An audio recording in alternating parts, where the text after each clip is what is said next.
পুজো আসছে, এটা সবথেকে বেশি আনন্দের কথা। শুধু পুজো আসছে বলে না, আমি সবসময়তেই ছোটোখাটো শপিং করতে ভালোই বাসি।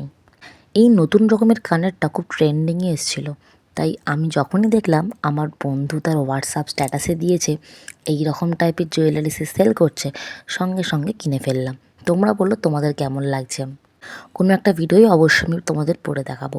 তারপর আমি অন্য আর একটা বন্ধুকে এই দুটো হ্যান্ডমেড ছোট্ট ছোট্ট কিউট কিউট জুয়েলারি তৈরি করতে দিয়েছিলাম, যার দাম নিয়েছে মাত্র 70 টাকা করে। কি কিউট দেখতে লাগছে তাই না? একদম সিম্পল। সত্যি বলতে কি, আমার কাছে সমস্ত ক্লে জুয়েলারি একটু বড় বড়, কিন্তু এই দুটো নিলাম একটু ছোট ছোট, একদম সিম্পল, জামার সাথেও যা একেবারে চলে যাবে। আমার দুটোই ভীষণ ভালো লেগেছিল ফোনেতে ছবি দেখে। তারপর আমি এটা ওকে দিই এবং ও এটা আমাকে একসাথে দুটো বানিয়ে দেয়। তোমরা বলো তোমাদের কোনটা ভালো লাগলো? এইগুলো নিতে চাইলে আমাকে কমেন্ট করো। টাটা।